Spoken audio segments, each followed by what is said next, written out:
विकास करने वाले।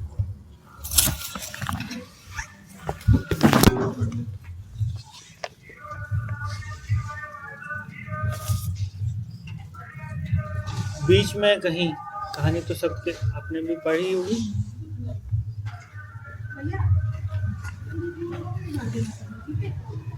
Waiting for गोदो का कहानी में उल्लेख आया है कि मतलब एक ऐसे व्यक्ति का इंतजार जो कभी आता ही नहीं है। आ ही नहीं सकता या आया ही नहीं, या हमारी परिकल्पना में कोई बसता है। तो ये एक ऐसी कैच 22 जैसी सिचुएशन है। कैच 22 एक बहुत फेमस नावल है, उसमें इसी बात एक मति भ्रम की स्थिति के बारे में उल्लेख किया गया है कि कभी हमारी कपोल कल्पना में ऐसी चीज़ें होती है जो अस्तित्व में है या नहीं। अस्तित्ववाद को कहते हुए एक कहानी कही गई है कि भाई अनिमा वाकई में अनिमा है या नहीं, क्योंकि वही कॉल करती है जब वो बात कर सकता है, बाकी वो कॉल नहीं कर सकता।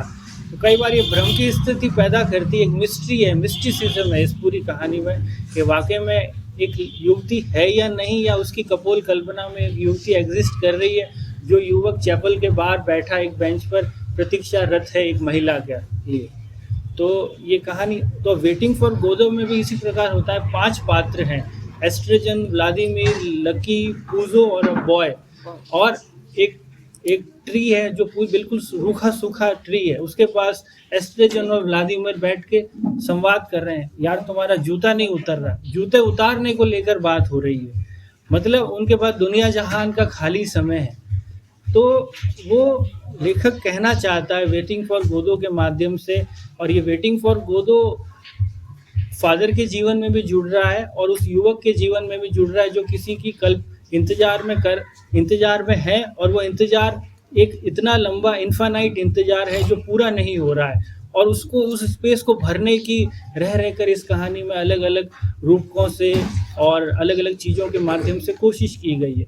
तो उस कहानी में भी, उस नाटक में भी जो सैमुअल बेकेट के लिखा हुआ एस्ट्रोजन और व्लादिमीर संवाद कर रहे हैं, यार आज ऐसा फील हो रहा है, आज ऐसा फील हो रहा है, जूता तुम उतार सकते हो, तुम इस लायक हो कि जूता उतार सकते हो। मतलब जूता उतारने के लायक तक की बात हो रही है, जबकि हमारे नज़र में दुनिया का सबसे सरल काम होगा जूता उतारना या मोजा उतारना।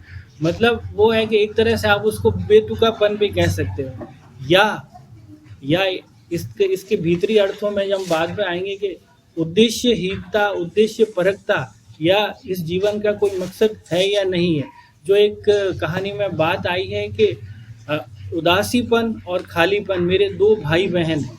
तो उदासीपन और खालीपन उस युवक के जीवन में भी है, उस फादर के जीवन में है, लेकिन उन दोनों के परिवेश बिल्कुल अलग अलग हैं, तो वो अपनी तरह से उसको महसूस कर रहे हैं। और इस कहानी में एक समुद्र आया है जो एक बार दहाड़ता है, एक बार गीत गाता है और एक बार थपकी देता है। तो समुद्र एक पृथ्वी भी हो सकती है जहां हम सब इस पृथ्वी की यात्रा पर आए हैं, तो उसको हम आगे बाद में करेंगे। तो कहानी तो इतनी ही है कि युवक एक युवती के इंतजार में बैठा है और उसको अहाते में नजर आते हैं एक सफ़ेद चौगा पहने हुए एक फादर, और फादर की ऐसी आभा, ऐसी ऊष्मा होती है कि वो उनकी तरफ खींचा चला जाता है और अहाते से होता हुआ बैकयार्ड में चला जाता है जहाँ पर सिमेट्री है, और वही उसी सिमेट्री में फादर और उसका साक्षात्कार होता है। और वहाँ पर देखता है कि एक तरफ जोसेफ है, एक तरफ नोरा है। जोसेफ को कहते हैं कि उसने शायद बहुत जल्दी आराम चुन लिया होगा, और एक को कहते हैं कि वो उसके तो फूल भी सूखे नहीं थे और इतनी जल्दी उसको नहीं जाना था। और जब जोसेफ की कब्र के पास उस युवक को फादर ले जाते हैं, तब वहाँ समुद्र दहाड़ रहा है, एक तरह का प्रलाप कर रहा है। और जब नोरा की कब्र के पास ले जाते हैं, तब वहाँ पर शांत होकर गीत गा रहा है, और ऐसा गीत गा रहा है कि वो लोरी की तरह प्रतीत हो रहा है कि ये ऐसी सुहानी लोरी लग रही है कि एक मान लीजिए एक आलाप है, एक लय है, और उस आलाप और लय में आप खींचते चले जा रहे हैं, और वो इतना मंत्रमुग्ध कर रहा है। और तीसरी बार जब वो वहाँ से निकलने वाला होता है, वो थपकी में परिवर्तित हो जाती है समुद्र की लहरें। तो 3 आयाम भी हो सकते हैं इस यात्रा के हमारे, इसको इस तरह से भी देखा जा सकता है। और अंत में वो इस निष्कर्ष पर पहुंचता है कि क्या मैं जिस व्यक्ति के इंतजार में या प्रेम में हूँ, क्या वह प्रेम है या नहीं है।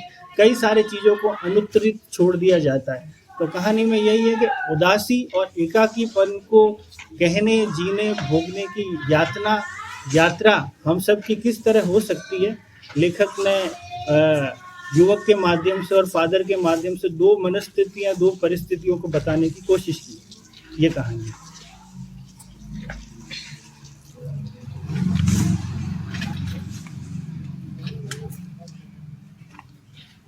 वो आप बता रहे थे ना कार्तिक कॉलिंग, जो अणिमा फोन करती भी है। कार्तिक कॉलिंग फिल्म मूवी थी ना। कार्तिक कॉलिंग कार्तिक फरहान की है। नहीं, ये तो कार्तिक की भी है, एक फरहान अख्तर की पुरानी भी। उसका नाम कार्तिक कॉलिंग फरहान अख्तर और दीपिका पादुकोण होती है। आई है ना कोई मूवी इसकी कार्तिक की, तो उसमें कहा कि वो फोन उसको करता है और करती है, लेकिन वो नहीं करती है, वो खुद ही उसको करता है। वो वही वाली बात है कि शायद उसकी कोई कल्पना, हेलुसिनेशन जिसको कहते हैं, जब वो इंसान का जब अकेलापन बहुत हावी हो जाता है अपने आप पे, तो शायद वो कल्पना कर देता है, खुद से बातें करने लगता है। मैंने ऐसा कुछ विशेष नहीं लिखा है ना आपने? नहीं, कुछ खास नहीं वही बात ऐसा, मतलब वो जगह जगह से ये कोई व्यवस्थित नहीं है।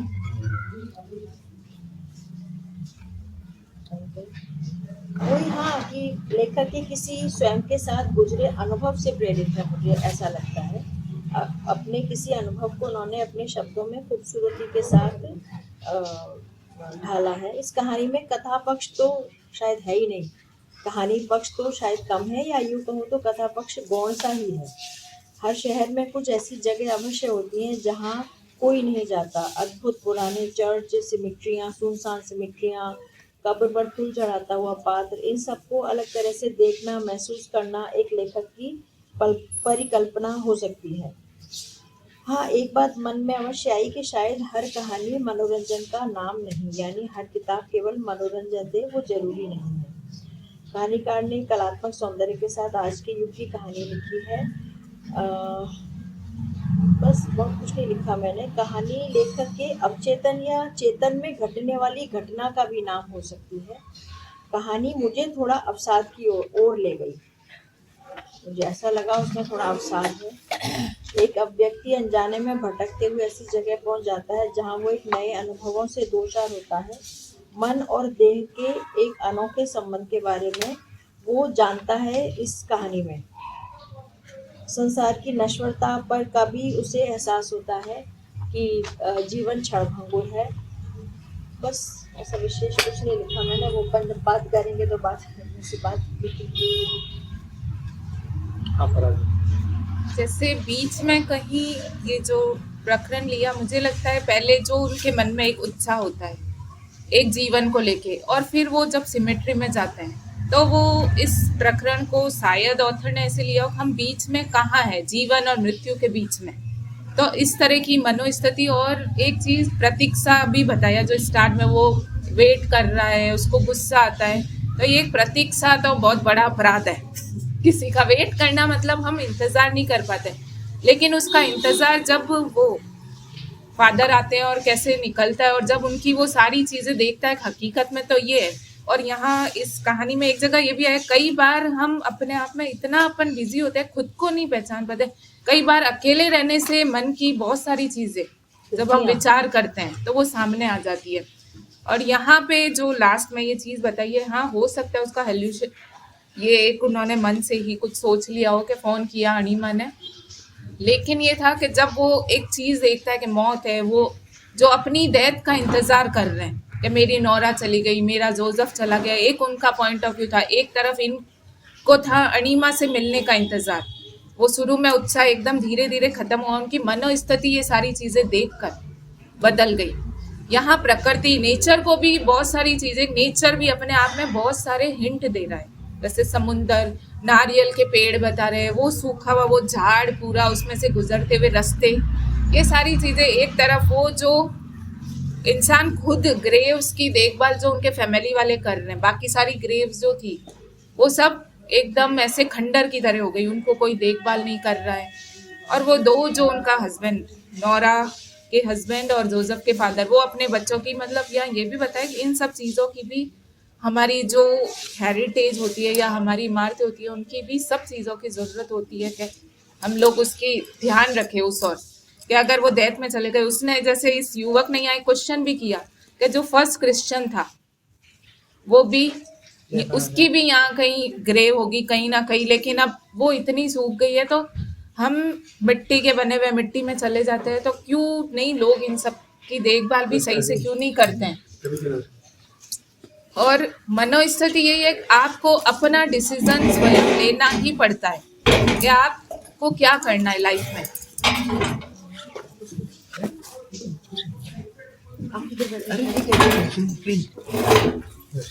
और आजकल जिस तरीके से ये मनोस्थितियां होती है कि लोग ये अकेलेपन से एक तरीके से उब जाते हैं या डिप्रेशन में जा रहे हैं, उससे विपरीत यह दिखाया उन्होंने एक अपनी दुनिया बसा ली थी फादर ने।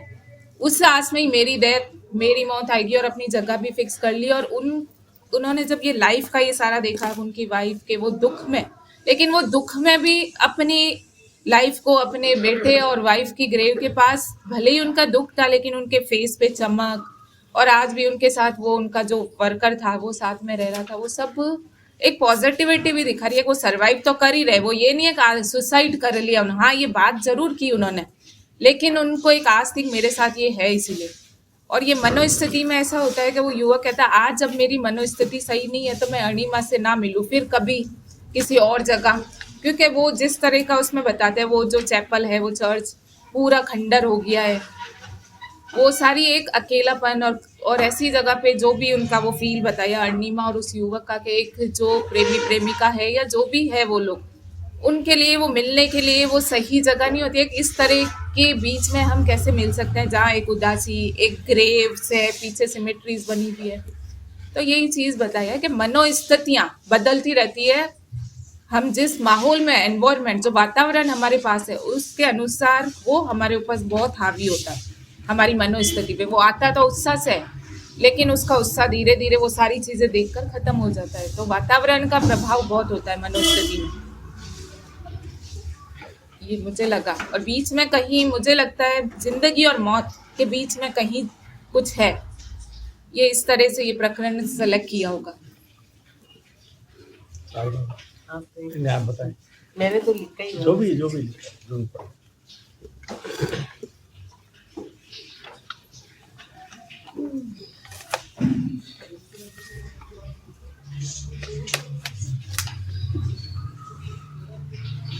जैसा कि कहानी के शीर्षक से विदित होता है, बीच में कहीं। वास्तव में कहानी जीवन और मृत्यु के बीच में झूलती है, जो दो मुख्य किरदारों के स्वभाव में कोई समानता नहीं, मगर एक दूसरे की खिलाफियत भी नहीं, एक दूसरे से अनजान है दोनों।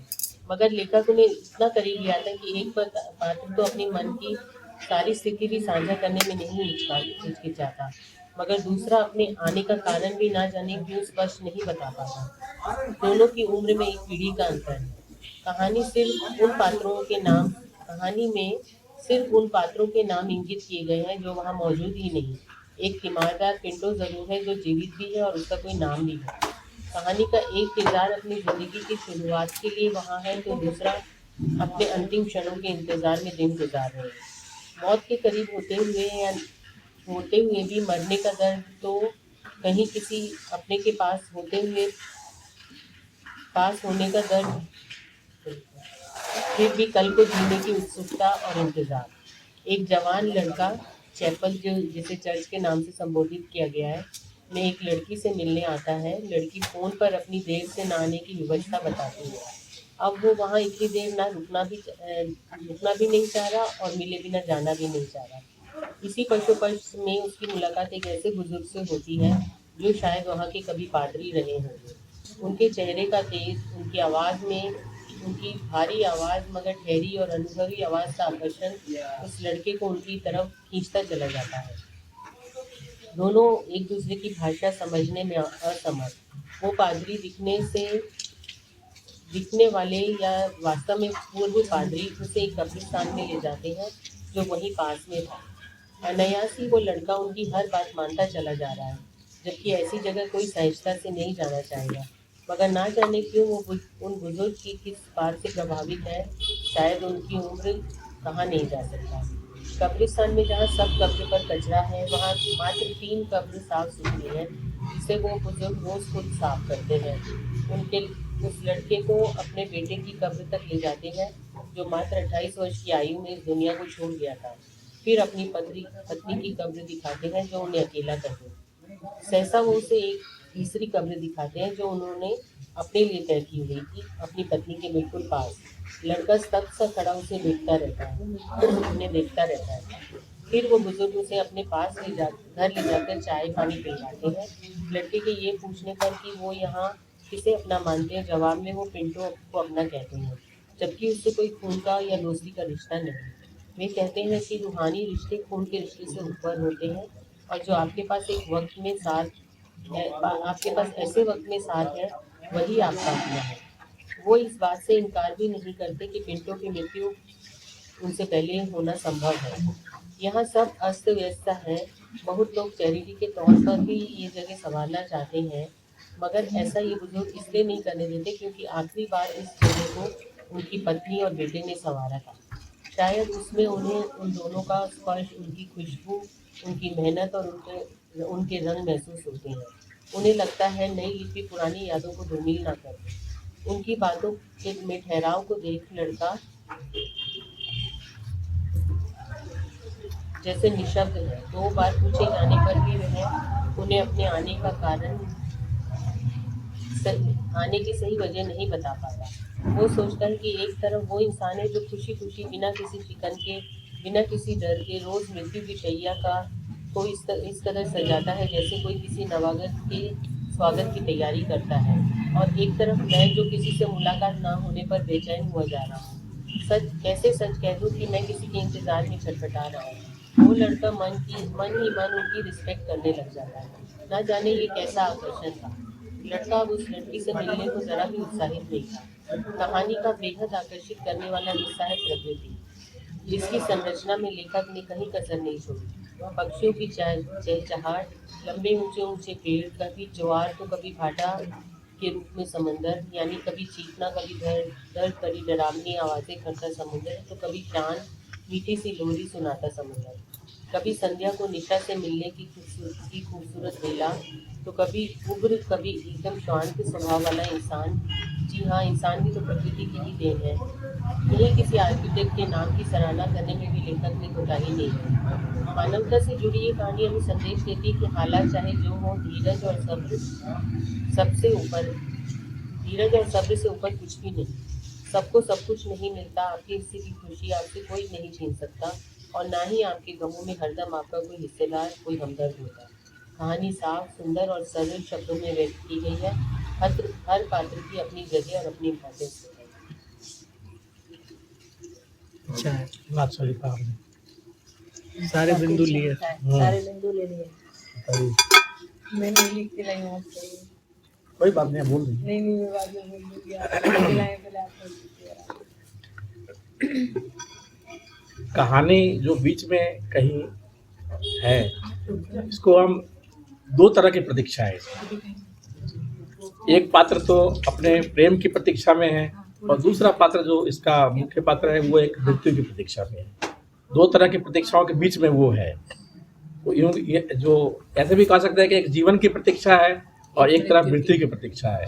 तो कहानी का शीर्षक जो इस तरह से, कहानी को आप कई स्तरों पर देख सकते हैं, लेकिन जब कई स्तरों पर देखते हैं, पहले स्तर तो यही है कि जो उस पादरी ने अपनी कहानी सुनाई, उसकी जो पूर्व कहानी हो सकती है, वो जो लेखक सुना रहा है, यानी कथावाचक सुना रहा है और उस अनिमा की कहानी सुना रहा है, वो उसकी पूर्व कहानी भी हो सकती है। या हम यूँ कहें कि इसकी जो अभी की कहानी है, वर्तमान कहानी है, वो भविष्य कहानी पादरी वाली हो सकती है। पूरक की बात है कि इसकी पूरकता कहानी ये हो सकती है और इसकी पूरकता कहानी वो हो सकती है। तो कुल मिलाकर के वहाँ से कहानी स्टार्ट, मतलब कि इसी समग्रता में आप देखें तो कहानी वहाँ से स्टार्ट होती है जहाँ उसकी प्रेमिका है, और उसके बाद उसकी आखिरी में जब उसकी सारी एक एक करके उसके जीवन से सब निकलते जा रहे हैं, और अब खुद मृत्यु की प्रतीक्षा में वह मतलब कि वहाँ रह रहा है। एक और बात है कि इस कहानी का आप दूसरे ढंग से भी देख सकते हैं। कहानी में कहीं भी समुचित रूप से मतलब क्या है कि पूर्ण नहीं किया गया है। जैसे कि यदि हम शुरू में देखें, अनिमा के बारे में कुछ नहीं बताया गया, उनका प्रेम किस स्थिति में है, किस तरह से है, वो भी नहीं बताया गया है।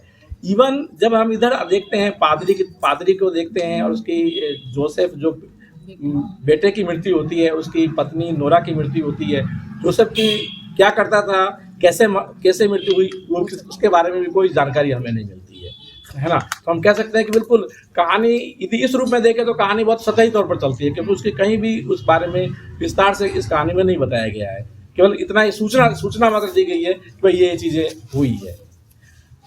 इसके अलावा आप देखें कि इस कहानी का एक जो व्याख्या हम इस रूप में भी कर सकते हैं कि यदि आपके या हमारे जीवन में यदि हमारे अपने लोग हैं, वो अपने लोग चाहे वो हमारे रिश्तेदार भी हो सकते हैं या गैर रिश्तेदार भी हो सकते हैं, जो हमारे संबंध घनिष्ठ रूप से जुड़े हुए हैं, यदि वो हैं तब एक्चुअल में हमारा जीवन हमें मीनिंगफुल नज़र आता है, तब हमें अर्थफुल नज़र आता है। यदि यदि हमारी घनिष्ठता या घनिष्ठ लोग हमसे बिछुड़ जाते हैं तो हमारा जीवन अर्थपूर्णता उसकी खत्म होती चली जाती है। तो एक इस स्तर पर भी इस कहानी की व्याख्या की जा सकती है कि ये भी बताया, ये कहानी में बताया गया। इसमें कोई दो राय नहीं कि पूरी जो कहानी है वो जिस तरह की मतलब कि इसमें जो निराशा और अवसाद और जो प्रतीक्षा की बात है उसके अनुकूल ही सारा का सारा वातावरण चित्रण किया गया है। ये सबसे कहानी का सुंदर पक्ष है कि जो चीज़ आप बता रहे हैं उसको वातावरण से कैसे जोड़ रहे हैं, तो वातावरण भी उसी तरह से आपको बताया जा रहा है। इसके अलावा इसमें एक बार समुद्र दहाड़ता है, दूसरी तरफ उसको लोरी सुनाता है और तीसरी बार जो बताया गया थपकी देता है। तो तीनों तरह के सीन उनके जीवन में, पादरी साहब के जीवन में है।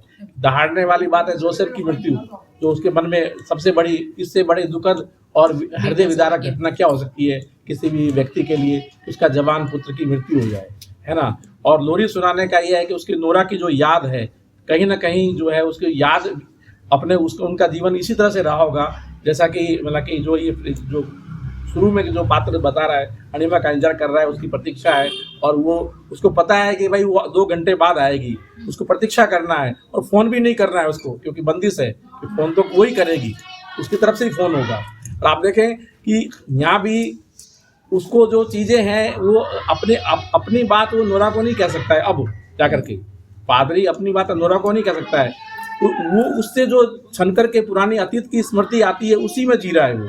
तो एक तरफा यहाँ भी चीज़ें हैं, मतलब क्योंकि उसकी बात जो नोरा के चले जाने का उसका जो जीवन है उसको नोरा को पता नहीं हो सकता है, उसकी तो मृत्यु हो चुकी है। लेकिन जो दोनों जब साथ साथ रहे हैं तब तो वो सारी बातें स्मृति में समझ करके उसके पास आती है। तो यहाँ भी एक तरफा है, तो लेखक ने ये भी चीज़ें बताई कि सारी चीज़ें एक तरफा है, जहाँ प्रेम और स्नेह की बात आती है वो एक तरफा ही है। यहाँ पर भी कहानी में आप देखें तो ये चीज़ें आती है।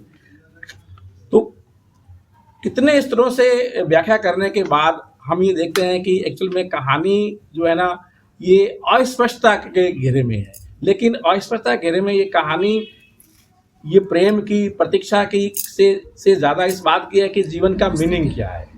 लेखक मैं नहीं समझता कि कहानी के जो पात्रों में ढूंढने के लिए या वो ऐसा सिचुएशन क्रिएट करके लेखक हमें या पाठकों को यह सोचने के लिए बातें करता है कि आप जीवन का मीनिंग निकालें। क्या जीवन का जो मीनिंग होता है वो हमें खुद को देखना है कि भाई जीवन का मीनिंग क्या हो सकता है। क्या जीवन का मीनिंग ये है कि आपके रिश्तेदार या आपके घनिष्ठ लोग आपके साथ रहते हैं तब आपका जीवन का मीनिंग है, या और भी चीज़ें हो सकती है। तो यहाँ पर जो इन्होंने जो भी प्रस्तुति दी है उसमें तो ये लगता है कि जब तक आप अपने घनिष्ठ लोगों से नहीं मिले हुए हैं या आपके साथ नहीं रहते हैं तब तक आपका जीवन व्यर्थ सा नजर आता है। एक बात की जो है उपेक्षा कर दी गई है, जिसकी चूँकि यहाँ पर ये चर्च और चैपल में थोड़ा अंतर बता दूं कि चर्च तो पूरा का पूरा एक मतलब कि प्रारूप में होता है पूरा फुल फ्लैश, लेकिन चैपल एक उसका खंडित भाग है, छोटा सा भाग है, और वो भी चैपल उजड़ चुका है यहाँ पर, है ना। अब एक बात जो बिल्कुल मैंने कहा ना कि कहानी में अस्पष्टता बहुत ज़्यादा है, जैसे कि पादरी का काम केवल ये नहीं होता है कि वो अपने परिवार के लिए या घनिष्ठ व्यक्तियों के लिए जीता है, लेकिन यहाँ पर पादरी आप देखिए समाज से भी कट चुका है। अब इसमें गौर रखें कि पूरा समाज से बिल्कुल कटा हुआ है। और ये स्थिति जो शुरू में पात्र की बताई गई है, कथावाचक की और अनिमा की, तो इनके भी जिस तरह से संबंध बताए गए वो समाज से कटे हुए लग रहे हैं दोनों के ही आपस में संबंध, बाकी चीज़ों के बारे में कुछ भी नहीं बताया गया है। तो एक चीज़ बताया कि जो समाज से कटे हुए यदि आप होते हैं और उसके बाद आपके घनिष्ठ लोग आपसे चले जाते हैं तो आपका जीवन डिस्ट्रॉय हो जाता है, एक तरह से आपके जीवन में कुछ बचता नहीं है। ये एक इसकी जो लेखक मैं समझता हूँ कहानी लेखक हमें ले जाना था, और भी आगे क्या व्याख्या हो सकती है हम इसके बाद में चर्चा करेंगे, अगले राउंड में चर्चा करेंगे। बता दीजिए। मैं लिख के तो ज़्यादा नहीं लाई हूँ, कोई बात नहीं। लेकिन जैसा कि कहानी का नाम है तो बीच में कहीं, और काफ़ी दार्शनिक सी कहानी है, काफ़ी कुछ इसमें सब लोग आप बता ही चुके हैं, जीवन और मृत्यु के बीच की बातें हैं। और जैसे हमेशा से मैं इस बात को अप्रिशिएट करती हूँ कि कई लेखक कहानी लिखते हैं, उसमें शायद जो पात्र होते हैं उनका नाम उससे इतना कनेक्ट नहीं होता कि जिससे कुछ इंगित होता हो, लेकिन मुझे संकेत या ऐसा जो इंगित करते हुए नाम होते हैं उसमें तो मुझे लगता है कि लेखक बहुत अच्छे से सोच के नाम रखा है उसने। तो इसमें भी जैसे अणिमा नाम रखा है, तो अगर हम जैसे सब जानते हैं अणु से रिलेट करता है ये नाम, तो सूक्ष्मता अर्थ है इसमें। तो ये बताता है कि जीवन में कितनी सूक्ष्म चीज़ें हैं जिनसे हम प्रभावित होते हैं। हमारे आसपास पर्यावरण में इतनी छोटी सी छोटी चीज़ भी हमको कितना प्रभावित करती है, ये इस कहानी से हमको पता चलता है। और जैसा कि इसमें अणिमा का सिर्फ नाम ही दिया हुआ, व्यक्तित्व के बारे में किसी के बारे में कुछ नहीं बताया गया है, तो और उनके रिलेशन के बारे में भी जैसे अभी आपने बोला कि किसी का रिलेशन स्पष्ट नहीं बताया गया है, लेकिन फिर भी जो लेखक है उन्होंने पर्यावरण में समुद्र से लेकर चैपल से और बारिश से उसके खंडर हो जाने से हर चीज़ को संकेतों में कहा, स्पष्ट नहीं कहते हुए भी आप पर छोड़ दिया, और आपको शायद समझ में भी आती है चीज़ कि समुद्र दहाड़ रहा है और जोसेफ की मृत्यु है तो युवा पुत्र के जाने का दर्द शायद इतना हो सकता है, इससे कहीं गुना ज़्यादा हो सकता है, तो समुद्र दहाड़ता हुआ लगेगा। फिर पत्नी की यादों का और लोरी का है, तो सचमुच में वो सहलाने वाला जो भाव है वो शायद महसूस करते हैं हम लोग। तो इसलिए कहानी बहुत अच्छी है और दार्शनिक है। और जैसे एक चीज़ थी इसमें, लेखक ने कहा कि जब हमसे कोई अलग होता है तो वो हमारा एक हिस्सा ले जाता है और खुद का कुछ हिस्सा हमारे पास छोड़ जाता है। ये मुझे बड़ा वो अच्छा लगा कि सचमुच में हम जीवन में जितने लोगों से मिलते हैं, चाहे हम 5 मिनट के लिए भी मिले, लेकिन अगर हम उससे प्रभावित होते हैं तो सचमुच में उसके व्यक्तित्व का इतना सा हिस्सा हमारे पास रह जाता है, और अगर वो हमसे प्रभावित होता है तो हमारे भी व्यक्तित्व का इतना सा हिस्सा वो ले जाता है अपने साथ, अब चाहे वो हमेशा के लिए अलग हो चाहे ना हो। बहुत सही बात। लेकिन ये चीज़ मुझे बहुत अच्छी लगी इस पूरी कहानी में। सबसे अच्छा जो पॉइंट था मुझे वो ये लगा कि जीवन है, मृत्यु है, आना है, जाना है, मिलना है, बिछड़ना है, सब इसमें अपनी जगह सही है। और सारे पक्षों पे आप लोग बहुत बात कर चुके हैं, शायद मेरा कहना भी कुछ वो है नहीं उसके बारे में, पर ये अच्छा लगा मुझे कि सचमुच में ये जीवन का सबसे बड़ा सत्य है कि जब भी हम किसी से मिलते हैं तो चाहे वो नेचर ही क्यों ना हो, हम उससे कुछ ना कुछ एडॉप्ट करते हैं, और हमारा भी कुछ ना कुछ जब किसी से मिलते हैं तो वो अगला हमसे लेके जाता है। चाहे हम उसमें मोह डालें ना डालें, हम उससे निर्लिप्त रहें, लेकिन तो भी कहीं ना कहीं हमारे भाव उससे जुड़ते हैं। ये अच्छा लगा मुझे। बाकी कहानी सच में काफी दार्शनिक है, और जैसा उषा दीदी ने कहा कि एक बार तो सचमुच में बिल्कुल सुन करके छोड़ देती है, अब साथ में ले जाती है कि इतना जीवन में फिर हो जाता इसमें है। ये मतलब लेखक ने पाठकों पर ही छोड़ा है कि आप उसमें से कितने ही अर्थ निकालो, जो भी निकालना है उतना निकाल सकते हो। मैं अपने तरीके से निकालूं, वो अपने तरीके से, आप नहीं, अपने बट तरीके सचमुच से। में एक बार तो पढ़ते हैं तो लगता हाँ है हाँ, थोड़ी कि मतलब उसका सब कुछ हो गया है, philosophy, अकेला है। हाँ, एक Philosophical है, और philosophical वही है कहानी। जैसे एक है ना, ये बुक थोड़ा है ना सा नेपोलियन निराशा हिल की की, तरफ ले थिंक जाती है। And grow rich. इसमें एक जगह कोट किया ना, अपन जिस तरह के एनवायरनमेंट में बैठते हैं हम लोग उसी तरह की सोच रखने लगते हैं। तो यहाँ पे हाँ, भी वही, हाँ, जैसे वो बिल्कुल, जैसे पहले तो इतने उत्साह से वो वेट कर रहा होता हाँ, है अपने हाँ, आने हाँ, वाली लाइफ में अर्निंग, और जैसे ही वो लाइफ के एक एज इंसान जो पूरी इतनी एकदम उम्र गुजार ली निराशा है में गया हुआ इंसान। और निराशा उनके एकदम, तो वो भी एकदम से निराश हो जाता है। तो यही चीज कि हम जिस तरह के एनवायरनमेंट में ज्यादा देर तक वहाँ टाइम बिताते हैं और जानते हैं उन चीजों को, तो हमारे ऊपर थोड़ी टाइम के लिए वो इफेक्ट हो जाता है उस ये चीज ना का। कि अगर हम किसी पॉजिटिव इंसान के साथ बैठते हैं हम्म, तो हम अच्छा वो सोचने अच्छा लगते सोच हैं, सकते हैं। और कोई नेगेटिव इंसान आ जाता है तो लगता है कि निकलो यहाँ से, क्या बोले जा रहा है, अब निराशा सी होने लगी है। तो इस कहानी में हर चीज से जो हम वाइब्स बोलते हैं ना, वो निगेटिव वाइब्स आ रही Negative होती है vibes, ना। हाँ।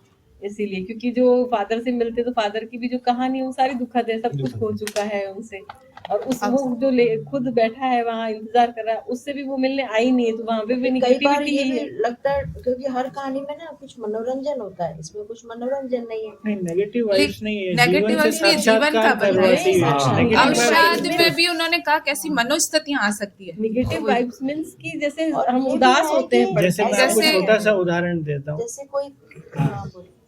कि आपको शोर में हो सकता है कि आपको लगता है कि सब भक्ति कर रहे हैं तो मैं भी कर लूं, नहीं। और आपको इतना कह दिया जाए कि 10 मिनट मौन रहना है तो 80% लोग विचलित हो जाते हैं। हाँ। जबकि वही है वही चीज है। वही मिलेगा, कुछ मिलेगा जो अगर इस यात्रा में आपको नहीं मिलेगा। नहीं निगेटिव वाइब्स मीन्स ऐसा नहीं जैसे- कह रही हूँ शैतानी वाइब्स वाला नहीं। नहीं, मैं एक उदाहरण दे रहा हूँ। हैप्पीनेस वाला की जैसे ये happy ये ending अभी जो मैंने आपको उदाहरण दिया ना, आप इसको डिकोड करते हुए आप कहानी के नजदीक जाइए कि समुद्र, एकांत, अणिमा की स्मृतियां या उसकी यादें या हेलुसिनेशन की पॉजिटिव साइड पे ले स्थिति, जाता है वो। पॉजिटिव हाँ, चीजों और पे अंत में अनिमा की जो वेट करने में मन विचलित देह के होती बिना है कुछ वो नहीं हो और सकता। शरीर मन के बिना कुछ नहीं। जैसे अब आप 4 दिन तक मरघट जाएंगे ना, तो आप एक अलग व्यक्ति हो सकते हैं अगर वाकई में मरघट गए हैं।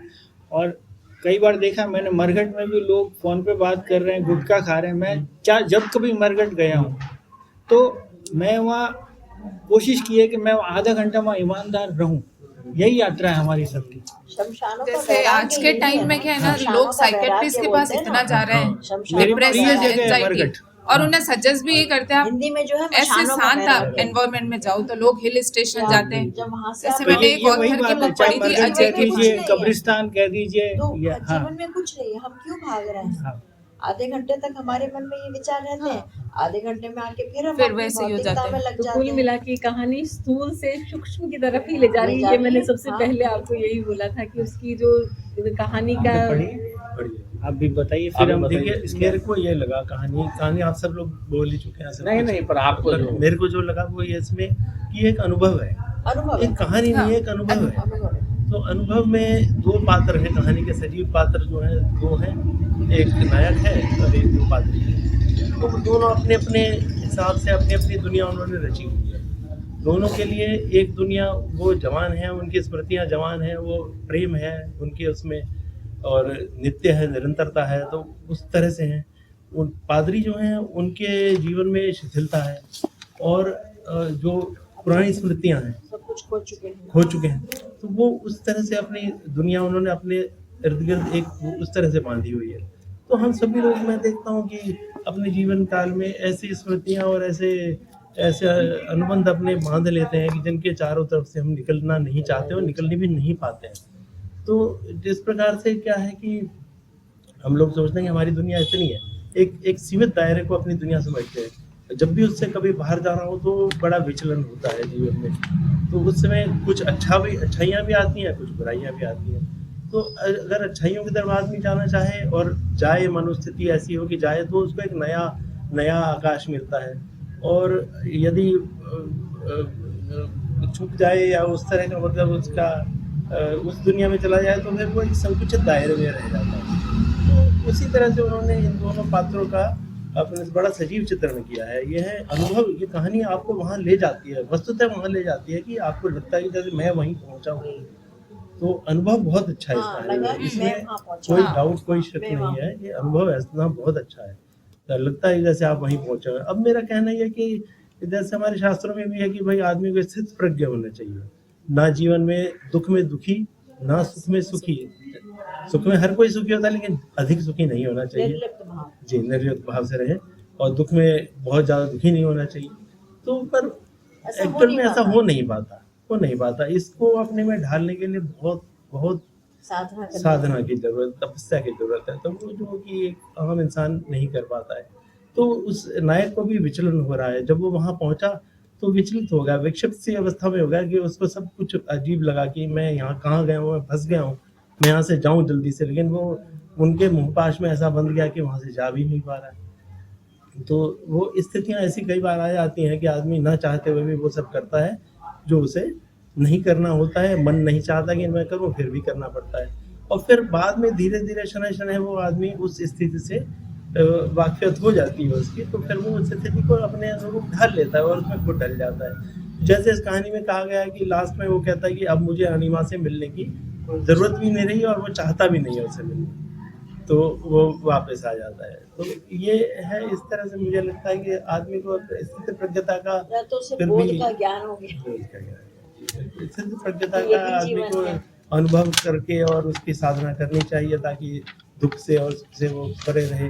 बहुत ज़्यादा दुख और बहुत ज़्यादा सुख से एक निर्णय भाव का संचय करे, प्रैक्टिकली कि अपन इन चीज़ों से दूर हो नहीं पाते हैं, हो नहीं पाता। क्योंकि अपन जो अपने सोसाइटल, अपने फैमिली रिलेशंस है, उनसे अपन चाह के भी दूर नहीं हो सकते। एक बार क्या है कि इस तरह की जो घटनाएं होती है या जिस तरह से इसमें बताया गया है, तो एक बार आपको मतलब कि एक धक्का पहुंचता है, एक भाव आता है और जीवन के व्यर्थता का या वैराग्यपन आता है, वो थोड़े समय के लिए होता है। इसलिए शायद वो उसकी, मैं समझता हूँ कि वो क्विक रिएक्शन है कि उसके अनिमा से मिलने का जो है, नहीं तो इसमें फिर कई प्रश्न उठते हैं। तो क्या उनका जो रिलेशन था प्रेम का, वो भी बहुत गहरा नहीं था, बहुत मतलब कि सतही स्तर पर ही था, क्योंकि एक दृश्य देखने के बाद या एक चीज़ों से गुजरने के बाद वो इस तरह से हो गया। पर वो तत्काल हाँ, यही है तात्कालिक था। कि इसके बजाय हम ये समझ सकते हैं कि जो अभी बात चली ना हैप्पीनेस की, ये नेगेटिव और पॉजिटिव की, किसी भी परिस्थिति में हम हो, यदि वो नेगेटिवनेस में भी तथ्य है तो वो नेगेटिवनेस उसको मत कहिए कि हम नेगेटिवनेस नहीं जाना चाहिए, उस पर विचार करने की आवश्यकता है। जीवन का यदि वो पार्ट है, और हमें, मैं समझता हूँ कहानी यही बताता है कि जीवन के पार्ट सारे अच्छे नहीं हैं। कई हमारे ऐसे भी हैं जो हमें बहुत कष्ट देते हैं, बहुत दुख देते हैं, है ना। और इवन हमें लगता है कि यदि, जैसे उसने बताया कि यदि ये सेवादार नहीं होता वो जो पिंटो है, तो शायद वो आत्महत्या तक भी करने की सोच सकता है, क्योंकि उसके पास है ही नहीं, है ना। तो वो हर चीज़ों को ये कहता है, मतलब कि ये कहानी बताना चाहता है कि वो जीवन का पार्ट सच्चाई है, उस सच्चाई पर सोचने की जरूरत है। और उस सच्चाई पर सोचने के बाद आपको जीवन की, तो आप एक अलग तरीके से सोचते हैं और थोड़ा सा सोचते हैं, वही मैं समझता हूँ कहानी की अपनी सफलता है। पर एक प्रश्न मेरे दिमाग में ये उठा कि उसकी प्रेमिका ने उसको बुलाने के लिए वो जगह क्यों चुनी? तभी तो लास्ट में है ना, वेटिंग फॉर गोदो है ना, हाँ, वो एक अब एब्सर्ड किस्म का, बेतुका किस्म का एक नाटक है, विश्व के महान नाटकों में से एक आता है सैमुअल बेकेट का। तो उसमें जो गोदो व्यक्ति है वो कोई व्यक्ति है ही नहीं, है ही वो नहीं। उसका परिकल्पना है पात्रों की, और उनका एक मतलब एक लंबा इंतजार है, और नाटक वहीं खत्म हो जाता है। तो ये एक मन स्थिति है, हाँ, मन स्थिति की बात है। तो हम आपके आने से पहले यही बात कर रहे थे कि या कि मति भ्रम है, हाँ। मन स्थिति है, हाँ। या उसके दिमाग की उपज ही उपज ही अणिमा है। है। पर एक बात पर और, जो लास्ट आपने में कहा काल्पनिक हो सकता है, हाँ, मतलब लेकिन- मनोस्थिति हो सकता है, लेकिन एक इसमें लॉजिकल एक ये हो सकता है कि एक्चुअल में क्या है कि जो प्रेमी और प्रेमिका है वो ऐसी जगह पर ही मिलना चाहते हैं जो बिल्कुल अनजान सी होती है, तो जहाँ लोग बना आते चाह जाते रहे हैं नहीं है। रिश्ता। अच्छा, एक अभी। बात है, वो जब जहाँ प्रतीक्षा कर रहा है, अंदर की बात उसको बाद में पता पड़ती है। हाँ। आप देखिए, यहाँ तक केवल इतना पता है कि उजाड़ जगह है, कोई आता जाता हाँ, नहीं नहीं है, है। और नेचुरली ऐसे जगह दोनों का मिलन सबसे उनके लिए तो बहुत बेटर जगह है, क्योंकि उनका कोई, इसलिए जो आपने कहा ऐसी जगह क्यों बुलाया, और लास्ट में भी एक वो जगह तो ये बाद भी में आई उसको है पता लगता है ना कि ये ऐसी किस तरह की जगह है, परिस्थितियां हैं। पूरी तरह से इस तरह की जगह है। और- लेकिन वहाँ तो उन्होंने उजाड़ देख करके, अनजान देख करके, और जहाँ लोग बाग नहीं आते हैं। अमूमन नहीं आते हैं, तो नेचुरली प्रेमी प्रेमिका में मिलना वही चाहते हैं कि जहाँ वो अपनी बात कह सकते हैं, जहाँ पर वो घर में या आप जहाँ आस-पड़ोस घर में, तक उनकी बात ना पहुंच पाए, हाँ, है ना। तो और दूसरा नहीं सुन रहा हो तो अपनी बात कह क्योंकि सकते वो लड़की का शहर है। पहले बताया वो जिस शहर में वो रहता था युवक, वो हाँ। लड़की के फादर का ट्रांसफर हुआ था, और उस टाइम वो रोज तो आप ये कह सकते हैं कि ये भी अनजान जगह है, वो लड़की को भी पता नहीं कि इस तरह की चीजें हैं वहाँ पर। और लास्ट में ये भी बताते हैं ना, जहाँ वो सारी ये चीजें सुन लेता है और जाने लगता है, तो वो कहता है ये टाइम शायद उससे मिलने का सही नहीं है, मैं फिर कभी कोई और जगह या कोई किसी और और नई जगह और न की जगह अनिमा एक बार से तो उसको मिलूंगा। मसानिया बैराक टाइप हाँ। होता है, लेकिन उसको लगता है कि ये जगह मिल रही ये है, जगह मिलने के लिए क्योंकि सही ये नहीं बार है। बार हमारे जीवन में निराशा को, हाँ। प्रवृत्ति को आगे लेकिन बढ़ाता है। लास्ट हालांकि वो में ये जीवन का तथ्य पॉजिटिव है, भी दिखाता है। हालांकि वो जीवन का तथ्य है, इसमें कोई दो राय नहीं है। उस घटनाक्रम से कोई भी गुजरेगा तो वो जीवन में वो निराशा में आएगा, अवसाद में आएगा, इसमें कोई दो राय नहीं है। तो हमें ये है कि भाई जीवन में वो कहते हैं ना, सुख और दुख दोनों है, हालांकि एक तरफा चीजें नहीं है मतलब। और जब ये इस तरह के पहले वाले जो कथावाचक और अनिमा का मिलन है, वो एक्चुअल में ऐसे जोश के टाइम में, उत्साह के टाइम में, मिलन के टाइम में वो एक ही बात याद रहती है, वो दूसरी चीजें वो को आदमी कंसिडर नहीं करता है, मतलब दूसरी चीजों को कि भाई इसका आगे चल करके ऐसे भी हमारे जीवन में आ सकता है। उसमें तो सारा उत्साह प्रेम से ही जुड़े हुए सारी चीजें होते हैं। तो यहाँ पर कहते हैं ना कि वो स्वप्नों में नहीं जीना है, आप सत्य का भी ज्ञान कर लें कि जीवन में ऐसे उतार चढ़ाव भी आते हैं। फिर वो इसमें लास्ट में जब ये लाइन भी कह दी कि उसका शायद मिलना नहीं है, लेकिन पॉजिटिवनेस भी है कि वो अरुणिमा से मिलने की चाह नहीं छोड़ी, चाह है लेकिन कहीं और किसी और जगह और सही जगह पे मिलेंगे, सही वक्त सही जगह। और इसमें उसके अंतर्भाव का खींच का भी बड़ा अच्छा वर्णन किया, मतलब जैसे उसकी खींच हो रही है ना, खिजावट हो रही है कि मैं इसमें कहाँ फंस गया, हाँ। क्या करूँ मैं। तो और वो यहाँ एक लड़की की मतलब इमेज जो है, इज्जत की भी हिफाजत हो रही है कि उसने लास्ट तक भी नहीं बताया वो क्यों आया वहां पे उस फादर को, क्या भाई वो छुपा रही है सबसे, एक छुपने के लिए एक जगह मिलने के लिए बुलाया, तो उस अपना राज खोला ही नहीं उस फादर के सामने। क्योंकि इसमें वो है एक प्रेमी प्रेमिका का जो सीक्रेट होता है वो भी रखा हुआ है। बिल्कुल, आपने बिल्कुल सही कहा। इसके साथ ये भी देखिए, राज कोई नहीं खोल रहा है। हाँ। केवल आप ऊपरी वो इंतजार कर रहा है, क्यों कर रहा है वो चीजें। उसकी जोसेफ कैसे गया, कैसा, वो भी राज नहीं खोला है उसने। उसकी नोरा कैसे गई, उसके बारे में राज किसी ने भी नहीं खोला, इसने भी नहीं खोला है राज की बात में। इसलिए वो कहानी जो है ना, मनोस्थिति या काल्पनिक ज्यादा है। तो जैसे आपने कहा था ना, उस पर थोड़ा आप विस्तार से बताना। एक तो होती है प्लॉट बेस्ड और एक थीम बेस्ड कहानी। ये थीम बेस्ड कहानी, बिल्कुल कथ्य विचार प्रदान, दो तरह की। जैसे हेमिंगवे की कहानियां थीम बेस्ड होती है, लाइक व्हाइट एलिफेंट। बिल्कुल मुझे अभी मतलब बहुत सारी चीजें रियलिटी के नजदीक लिया। हाँ, लेकिन थीम भी जो होते हैं ना, वो काल्पनिक होते हुए रियलिटी के नजदीक होते हैं। आप जो किस तरह की घटनाओं को चुनते हैं, किस तरह के पात्रों को, जादुई यथार्थवाद वैसा ही कुछ होता है। रियलिटी जैसा लगता है लेकिन रियलिटी होता नहीं है। पर इसमें कोई चीज ऐसी नहीं है। हाँ, इसमें तो मिस्टिसिज्म, मिस्ट्री ज्यादा है। हाँ, लाइफ की मिस्ट्री। लेकिन इसमें आप ये नहीं कह सकते कि ये जीवन में घटित नहीं होती है, यानी असंभव चीजें हैं, ऐसा कुछ भी नहीं है।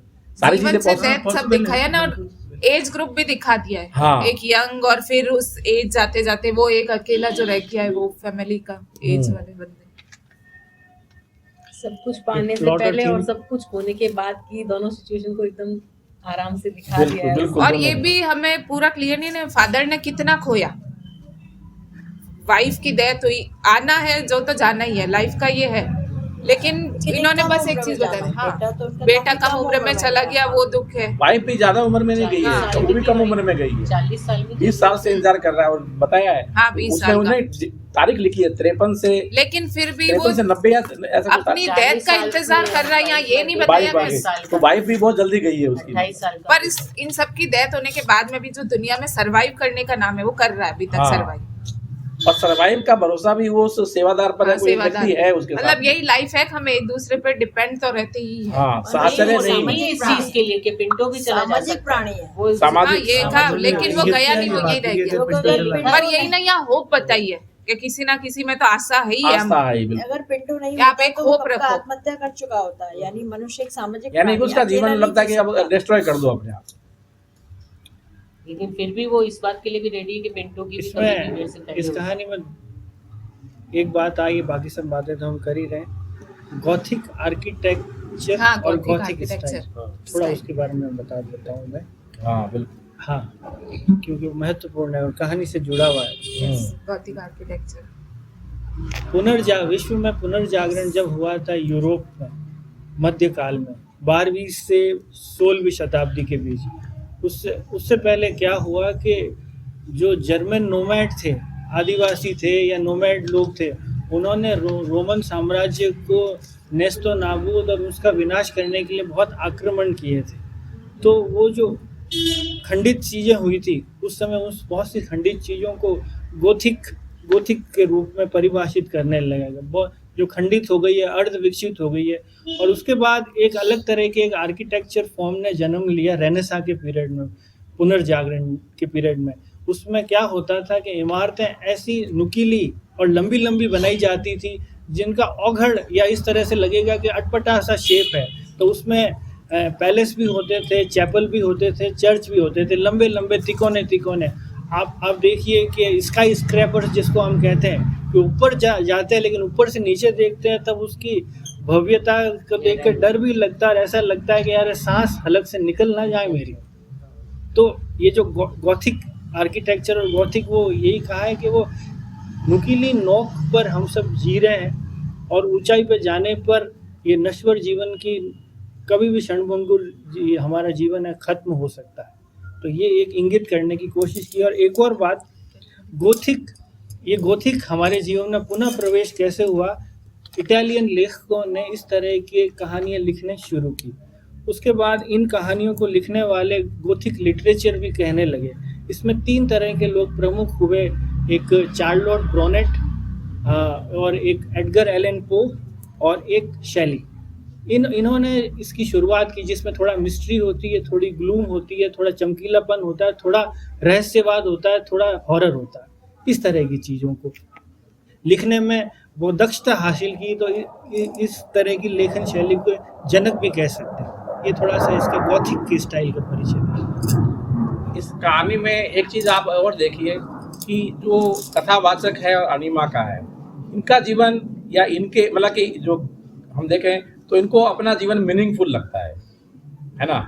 और जो पादरी है उनका जीवन मीनिंगफुल से तो ख़त्म हो गया, लेकिन वो केवल सर्वाइव कर रहे हैं। देखो दोनों जीवन में अंतर है। एक आपको जीवन में सार्थकता का अनुभव होता है, मतलब उसमें उत्साह का आप अनुभव करते हैं, और दूसरा आप केवल जी रहे हैं केवल, क्योंकि भाई सर्वाइव कर रहे हैं, है ना। क्योंकि आपके ग्रोथ की तो संभावना खत्म हो चुकी है, सारी चीज़ें मतलब कि आगे या मीनिंग जीवन से खत्म हो चुका है, लेकिन सर्वाइव कर रहे हैं।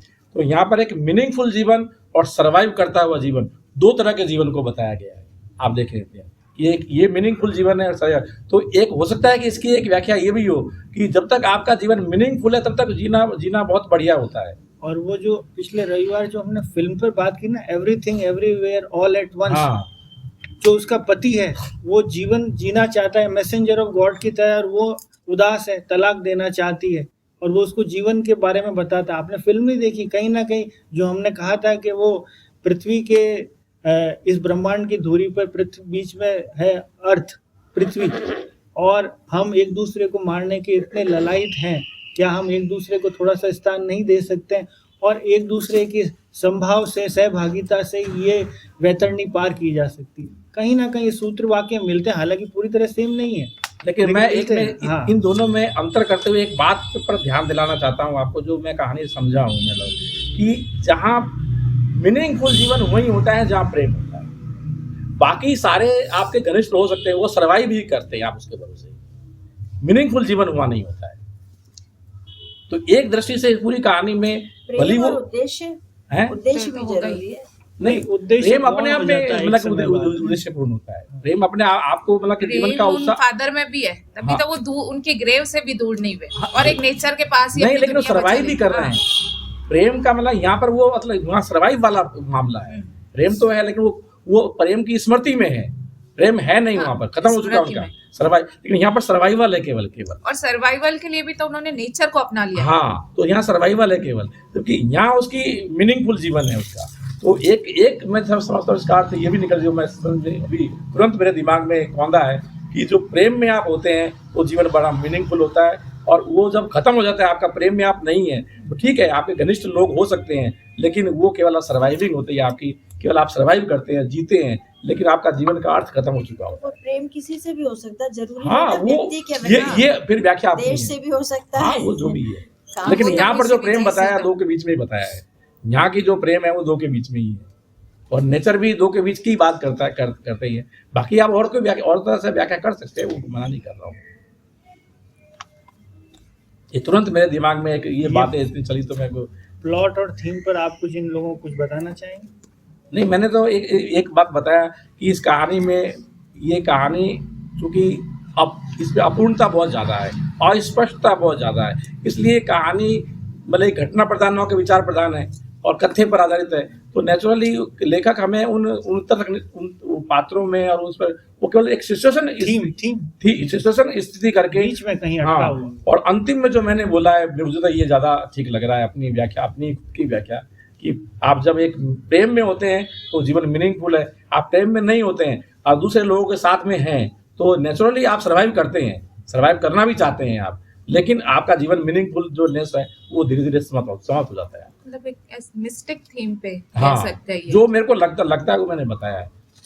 सहमति और असहमति अपनी जगह पर है, अब आप उसे सॉल्व करते रहो जब तक सरवाइव कर रहे हो। हाँ, बस।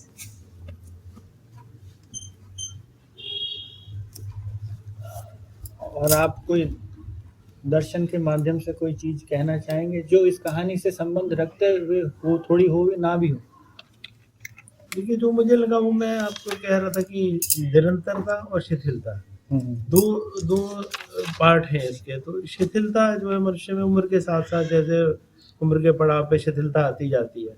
तो जब आदमी यंग जवान होता है तो उसमें निरंतरता एक रहती है, कंटिन्यूटी रहती है, वो आदमी आगे और आगे बढ़ने की उसकी अपेक्षा रहती है। और शिथिलता जब उम्र के ढलाव पे होता है तो आदमी थोड़ी थोड़ी शिथिलता आने लगती है, और वो मतलब फिजिकल लेवल पे भी, मानसिक लेवल पे भी। तो वो उसको जो अपने गिर्द उसने एक दुनिया बनाई हुई होती है उसी में रहना चाहता है, उससे बाहर निकलना नहीं चाहता, क्योंकि वो उसको वो जो है कंफर्ट लेवल देती है, वो अपने कंफर्ट लेवल से बाहर नहीं निकलना चाहता, क्योंकि जो उसने बीत चुका उसके साथ कुछ अच्छाइयाँ कुछ बुराइयाँ, कुछ वो दुख कुछ सुख, वो उसी में अपना जो सुख के क्षण है उनको दोबारा जीना चाहता है, उन्हीं वाले क्षणों को। आगे आने वाले क्षण भी हो सकते हैं उसके जीवन में आए, पर वो उनको चाहता नहीं है जीना। तो वो क्योंकि जो उसने अपने गिरदे वो बांध लिया है उसी में जीना चाहता है। जबकि जब जीवन उदय हो रहा है और नया जीवन है तो उस समय आदमी को निरंतरता के साथ आदमी बढ़ना चाहता है। तो ये दोनों मनोभावों में एक थोड़ा सा अंतर है, एक जीवन की निरंतरता है, एक शिथिलता है, ये मेरे को लगता है। अच्छा, आपसे मेरे दो सवाल हैं। एक कहानी में, मेरे तो 6वें पेज पर, आपके भी पेज होगा, क्या ये लेखक का हस्तक्षेप है या इस कथानक की डिमांड है? उस कमरे को देखकर मुझे एक पुराने उपन्यास का ध्यान आ गया जो कई वर्ष पहले हमारे यहाँ के समाचार पत्र में धारावाहिक रूप में छपा था।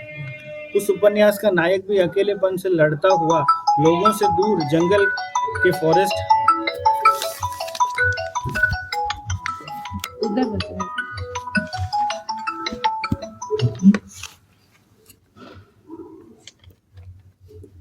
तो समाचार पत्र में छपा था। इस उपन्यास का नायक भी अकेलेपन से लड़ता हुआ लोगों से दूर जंगल के फॉरेस्ट हाउस में इसी प्रकार रहा करता था।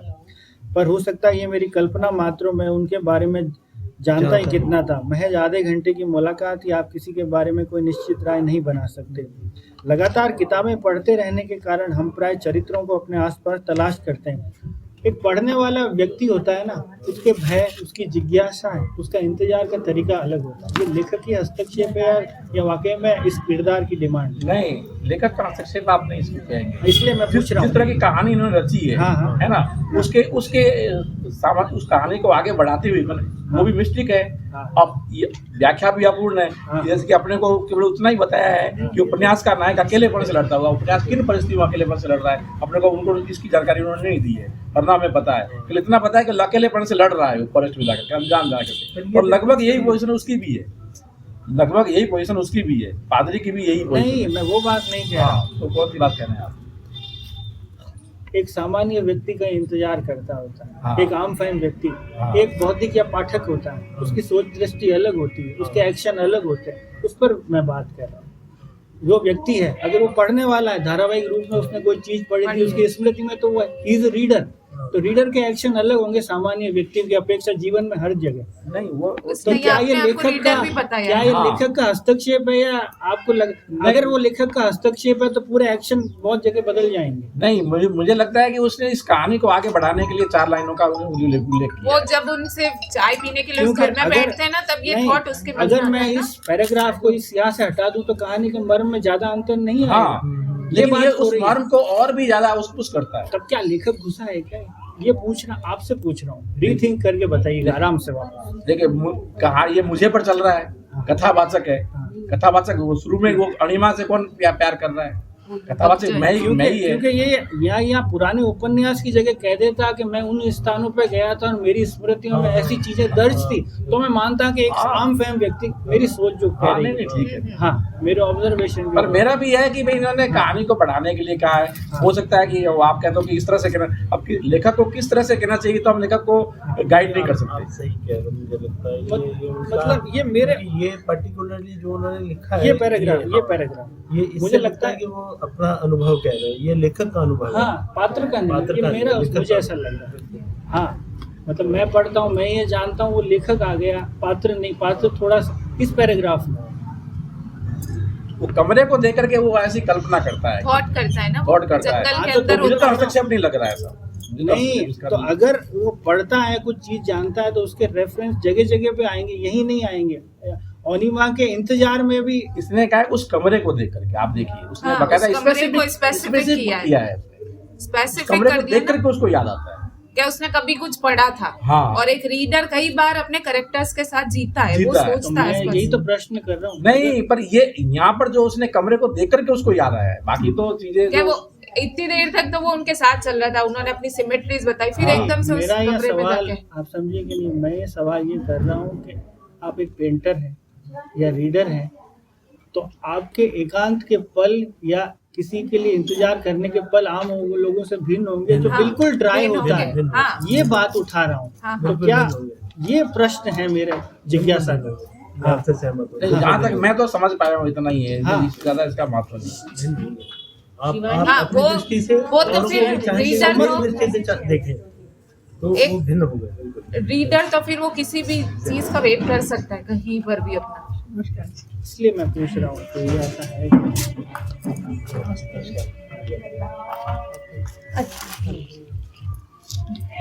रीडर वाला रूप रखने का उनका कोई उद्देश्य ही नहीं है। यहाँ तो कहानी को बढ़ाने के लिए उस कमरे को, इसलिए उन्होंने, नहीं तो ये नहीं कहते कमरे को देख करके मुझे याद आया, बाकी वो ये नहीं कहते। फिर तो सीधे कहते हैं कि कमरे को देख के याद आया तो व्यक्ति पढ़ने वाला होगा, उसकी स्मृति में अभी भी रिकॉल कर हाँ, रहा तो है। वो सिमिलर चीजें एसोसिएशन स्थापित कर रहे हैं ना हाँ। उस जगह। सिचुएशन से जोड़ रहा है, वो सिचुएशन जैसा है उससे जोड़ा है उसने, बस केवल इतना ही है। उस सिचुएशन को और आप सघन बना रहा है वो। और अब अंत के पेज पर आते हैं। अंत के पेज में जो मेरी अपनी जिसके साथ उम्र बिताने के सपने मुझे वहाँ खींच लाए थे, उसी ने मुझे वहाँ मिलने बुलाया था, जिसकी प्रतीक्षा में मैं उस सिमेट्री में महज खाली समय काटने के लिए रुक गया था। अगर यहाँ कहानी यहाँ खत्म हो जाती तो कहानी के मर्म से कुछ अंतर हाँ, नहीं पड़ता। कहानी- ये इसको एडिट कर सकते हैं। हाँ, वो आप कहते हैं, यही तो। ये दो प्रश्न मेरे दिमाग में आए, मैंने कहा आपसे पूछूं। लेकिन नहीं, देखिए, लेकिन लास्ट में एक बात और आती है। हाँ, हाँ, एक होप, उससे मिलने की अभी तक उसकी चाह खत्म नहीं, एक बात उसका तो प्रेम एक बात खत्म तो नहीं ये हुआ। बताता है, दूसरी बात बताता है कि भाई उससे आप विदा कैसे हुए वो भी बताना चाहता है लेकिन एक बात। और दूसरी बात है कि मिलने की, ये जो लाइन है लास्ट में, मैं अरुणिमा से अवश्य मिलूंगा, अवश्य, हाँ, पर किसी और दिन, किसी और जगह, किसी दूसरी मनस्थिति में। लास्ट पेज एक बार तो ऊपर लिखता है कि एक बार तुरंत प्रतिक्रिया तो उसकी होती है कि इच्छा मर चुकी है, भाई उसमें लेकिन क्षणभंगुर लेकिन वापस वैराग्य नेचुरली पैदा वो हो गया, मसानिया तो वैराग्य से अपन हाँ, कहते हैं। मसानिया वैराग्य लेकिन पैदा हो बात, गया। इसीलिए मैंने वो आपको एक अपने बात आप को कही, संभाल इसलिए लेता है मैंने वापस। उससे निकल आया फिर वो हाँ, निकल फिर उससे के आगे निकल आया, फिर- हाँ। मैं इसीलिए मैंने एक बात कही है कि जीवन दो तरह के जीवन है। एक तो मीनिंगफुल कहाँ है, जहाँ प्रेम में है। अब मीनिंगफुल कहाँ नहीं, केवल सर्वाइव कर रहा है ये जो, इसलिए मैंने तो ये अभी मेरा अभी विचार कौन थे, इसके पहले मैंने मुझे तो पता नहीं है, इसमें कहीं भी पॉइंट में लिख के नहीं लाया उस पॉइंट को। यहाँ पर मुझे ध्यान में आया कि एक दो तरह के जीवन इसके सामने है, हमारे सामने है। इसलिए ये जो बिल्कुल आपने जो याद ये इस पर रेखांकित किया है कि अनिमा से मिलूंगा अवश्य, अवश्य, पर किसी अवश्य और डाला दिन, है, किसी हाँ, और और जगह, सही। किसी दूसरी मना, भाई क्योंकि ये जगह प्रेम के लिए उसको सही अब नहीं लग गया थी कि उस समय, इतना हाँ, देखने के बाद। ये सारी चीजें। प्रेम वो में चर्च होना जाते हैं। मीनिंगफुल लाइफ है, ये सबके अपने विचार हो सकते हाँ, हैं, क्योंकि प्रेम ही ना तो आदि है ना अंत है ना। अगर प्रेम में वहीं तो पर लोग खत्म साथ कर में देते, वो सिमेट्री उससे- तक रुक गया, तो ये- तो फिर आगे का कंप्लीट नहीं होता कि आगे क्या। अब यहाँ ये छोड़ दिया कि मैं मिलूंगा जरूर उससे, तो एक होप भी बताइए, वरना लाइफ को ऐसे ही आप छोड़ नहीं सकते। होप कहते हैं ना, काय ये दुनिया आशा पे ही टिकी है, तो आप होप तो होती लोगों है। ने पढ़ी है कहानी? पढ़ी नहीं ना, टाइम नहीं मिला, मैंने भी नहीं जब कल शाम को तो मैं तो आने वाली नहीं थी और फिर जो एक आवाज उसे लास्ट में जो है, समुंदर की आवाज उसे शुरू में भी आती है, जब वो वेट कर रहा होता है और ध्यान देता है तो एक चिल्लाने के लिए। अब जब जाता है वापस तो वही समुंदर की आवाज, अब उसको ऐसा फील नहीं होता है जैसे लास्ट में चैपल के बाहर आते ही मुझे वही आवाज फिर सुनाई दी, सामंजस्य पर मैंने स्थापित उठा लिया, कर दिया। सामंजस्य कि ये स्थापित कर समुंदर लिया, है। हाँ, हाँ। तो वो अब विचलित नहीं है। और वास्तव में एक जिस बार तरह की लाइट जाती आवाजें है ना, आ रही थी तो वो जब डरावनी एक बार तो लाइट लगती। जाती है, हम अब अंधेरे एक में जगह जाते आप ऐसी हैं, हॉन्टेड जगह पे एकदम हो अपने जो ऐसी को, खंडर की तरह है, कर नहीं पाते स्थापित, तो एक बार डर ही लगेगा। 2 मिनट बाद भले ही तो हम अभ्यस्त हो जाते हैं अभ्यस्त उसके। हो जाते हैं। वैसे आखिरी पैराग्राफ देखिए कि आपने कहा ना वहाँ खत्म हो जाता है, आखिरी पैराग्राफ और भी मीनिंगफुल है कि मैं उठ खड़ा हुआ, चाय के लिए उन्हें धन्यवाद दिया और उनके हाथ चूमकर बाहर चला आया। मुड़कर एक बार फिर से उस सिमेट्री को देखा। अजीब सा समय था, न शाम न रात, गोधूली वेला की बात। बीच में कहीं ठहरा हुआ शिथिल समय जो ना तो शाम को जाने से रोक सकता था, अब देखिए वो ना क्या, रात को आने से, हाँ, न रात को आने से रोक सकता था। वे भी ऐसे थे जिन्हें मैं उनके घर में अकेला छोड़ आया था, और शायद मैं भी, ना उनका किसी के आने का जाने के बाद कोई बस था और ना ही मेरा। देखिए दोनों चीजें जो मैं कह रहा हूँ ना, हाँ, एक वो प्रेम वाला भी वो पक्ष को वो हाईलाइट कर रहा है, और एक उनका जो सर्वाइवल है उनको भी हाईलाइट कर रहा है। दोनों चीजें साथ साथ में उसने उसको वहां पर खत्म हाँ। किया है उसने बात को। और इसलिए जब यहाँ दोनों चीजें जब आई है तो फिर क्या कि वो वही आवाज सुनाई दी चैपल से आते हुए, मैंने कोई ध्यान नहीं दिया सब। तो आप इस पर बताना चाहेंगे कि गोधूली का हमारे शास्त्रों में और मानकों में इतना महत्व क्यों दिया गया है? पता है? गोधूली का समय है। बताऊं मैं, गोधूलिन का समय, आपने वो होलिका वाला, कश्यप वाली आपको पता होगी सबको, वो जो गोधूली बेला हाँ, में कि ही उसी में ना हाँ। ना वो दिन में मरेगा ना रात में, रात में और फिर मरेगा तो हाँ बिल्कुल वो एकदम वो जो विष्णु अवतार लेते हैं, नरसिम्हा का चौथा अवतार, और वो इसी चीज को होता है, वो ना बीच का टाइम, और कई बार अपने बड़े बुजुर्ग भी कहते हैं कि इस टाइम पीरियड में आप गेट पर मत बैठो, और वो वहीं गेट दरवाजे के बीच में खड़े होकर ही वो जो पिलर से निकल के और वहीं पर उनकी करते हैं। ये अपने धार्मिक, और हमारे भी धार्मिक ग्रंथों में जो हम कहते हैं ये मगरिब का टाइम होता है, जो आप ये चीज बोलते हो कि हम इस टाइम पीरियड में आप गेट पे मत खड़े रहो, कि अपने आसपास में भी अपने को दिखाई नहीं देती, ऐसी पावर्स होती है जो आती जाती है।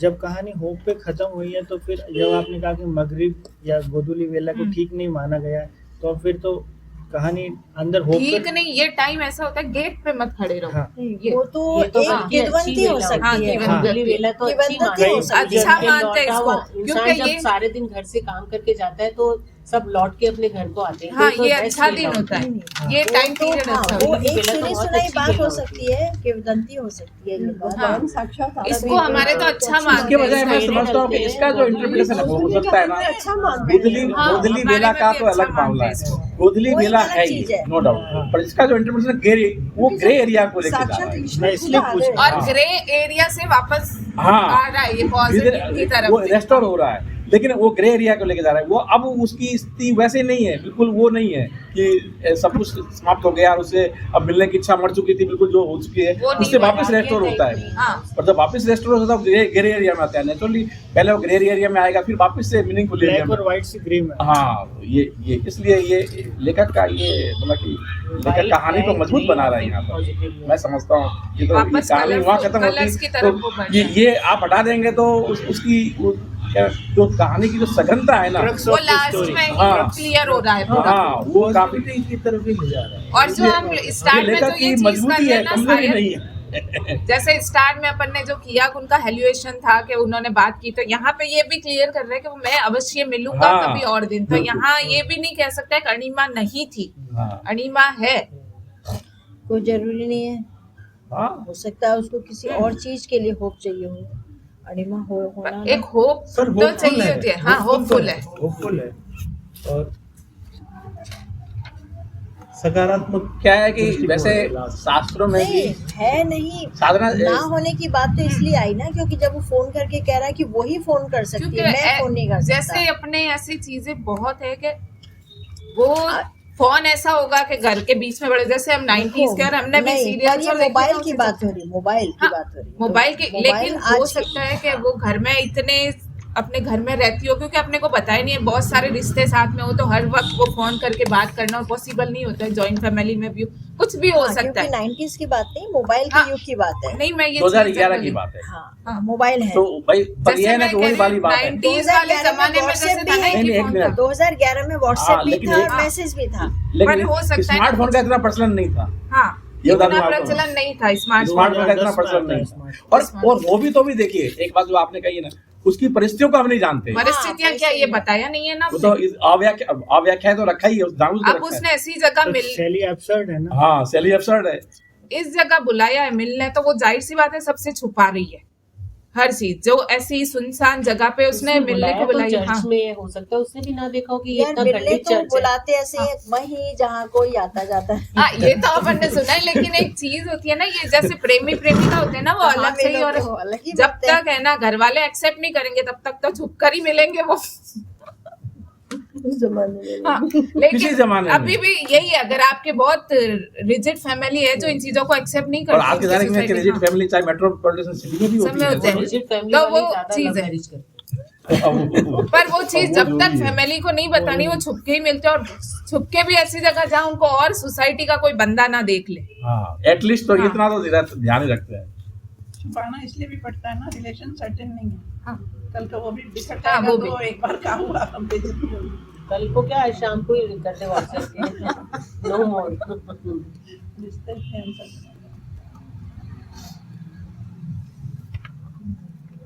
काफी बातें हो गई। जितने बिंदु याद थे मैंने कर हाँ, लिया। देख लो आप, जितने जो बिंदु पर चर्चा नहीं हुई तो आपने करवा दी, तो आपके सुलाओ, सामने दिया ही। दीदी आपने लोग। और वो हैं? गन्ने के सुना जूस दिया? वाली बात हाँ, हो गई। और मैंने आपको बताया कि ये मैंने तो मीनिंगफुल option दिया था। एंड किया है, मतलब कि अच्छा एंड किया है। हाँ। वहाँ एंड होता तो उतना अच्छा एंड नहीं होता, ये ज्यादा अच्छा एंड है।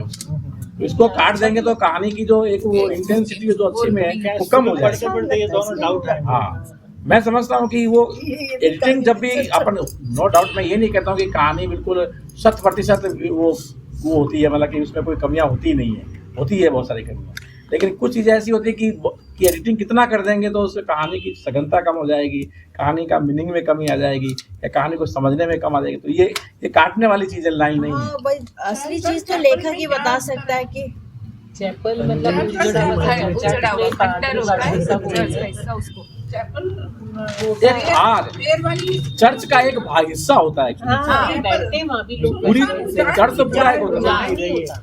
घूमने जान भी नहीं गए होता। थे ये तो चर्च में तो क्या है कि लोगों के आने जाने का भी रहता है, ठहरने हाँ, बैठने का चैपल भी। वो जगह होती है प्रेयर का जहाँ प्रेयर प्रेयर के लिए। प्रेयर वहाँ फादर एक छोटा सा मंदिर टाइप कह अब दीजिए। मदर मेरी की वो हाँ, बस। हाँ, फादर नहीं होते। जहाँ आगे जाके वो प्रे करते हैं। मैंने हाँ, जब बस। गूगल करके देखा था कि चर्च और चैपल में क्या हाँ, डिफरेंस। मैंने मेरी कहानी हाँ, पहले तो वो चर्च ही समझ रहा था, लेकिन बाद में उसको बताया गया कि ये चैपल है, वो अनजान है, उसको पता भी नहीं समुद्र के और बारे में। जैसे सर ने कहा वो किताबों का रीडर का एक ऑप्शन आया, जैसे उसने जब आया ना, जब डिस्क्रिप्शन कैसे किया है देखो।